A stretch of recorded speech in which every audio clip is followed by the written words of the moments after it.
la pensée de Dieu concernant son Fils et ceux qu'il a élus en lui dans le passé éternel était la suivante: qu'ensemble, ils en vinssent un jour à régner, à gouverner et à administrer cet univers pour Dieu et avec lui.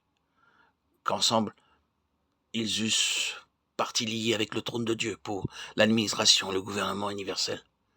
Cette pensée-là, cette vérité-là, est sous-jacente tout au travers des Écritures.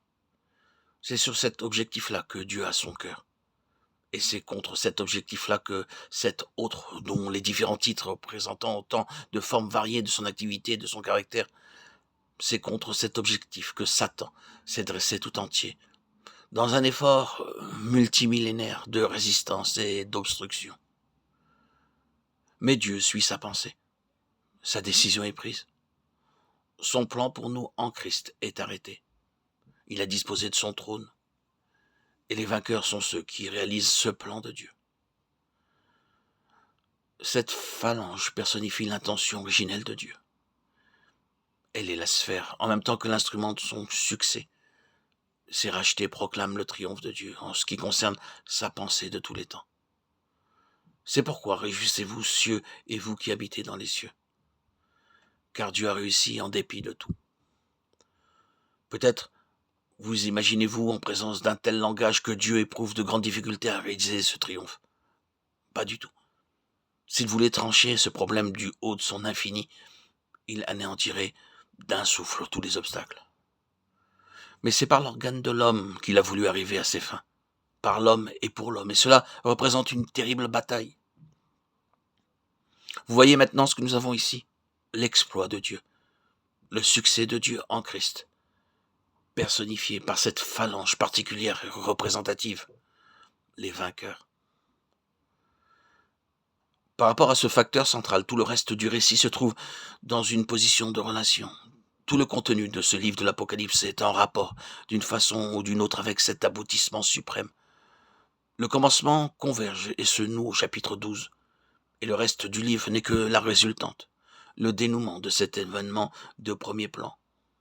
Peut-être ferons-nous quand même bien de ne pas dissocier les chapitres 12, 13 et 14, qui ont entre eux des rapports si étroits. Mais cette partie du chapitre 12 est en réalité l'axe autour duquel tout le reste gravite.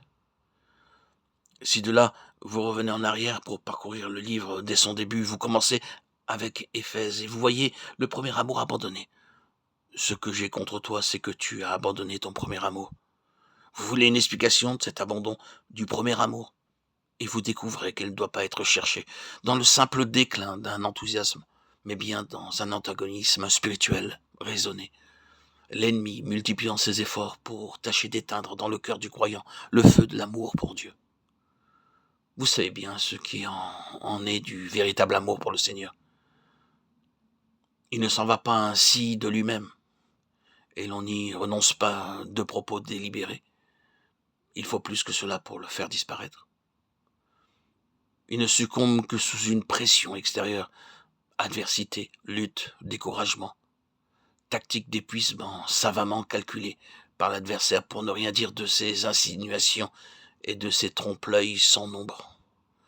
Le piège du monde, la séduction du péché et cette opposition terrible et systématique qui nous barre parfois le chemin. Des obstacles naturels. Cela, des questions de caractère. C'est bien plus loin qu'il faut chercher. L'instigateur de toutes ces choses. C'est contre le trône de Dieu qu'elles sont dirigées, contre cet objectif qui est devant nous. C'est le subterfuge de Balaam conduisant à l'impudicité spirituelle. C'est la doctrine des Nicolaïtes. C'est la femme Jézabel, la fausse prophétesse. C'est l'apparence de la vie sans la réalité, la simple profession de foi sans rien derrière. Ce sont des protestations de ceux qui se disent juifs et ne le sont pas, mais sont une synagogue de Satan. C'est enfin la tiédeur de la Odyssée. Toutes ces choses représentent les différentes avenues, les voies d'accès par lesquelles l'ennemi a cherché à entrer pour détruire le témoignage. C'est le chandelier qui est le témoignage. Ces églises représentent pour l'époque et pour les localités en cause le témoignage de Dieu sur la terre. Et tous ces ferments travaillent ensemble à sa destruction, à son étouffement, son annihilation. Dieu jette son appel pour le maintien de son témoignage, et toutes ces choses se liguent pour mettre en échec sa continuité et empêcher qu'il n'atteigne sa fin, qui est le trône. Aussi voyons-nous qu'ils ont vaincu à cause du sang de l'agneau et à cause de la parole de leur témoignage. Ils ont gardé le témoignage de Jésus, ses vainqueurs. Voyez-vous comment toutes ces choses se tiennent?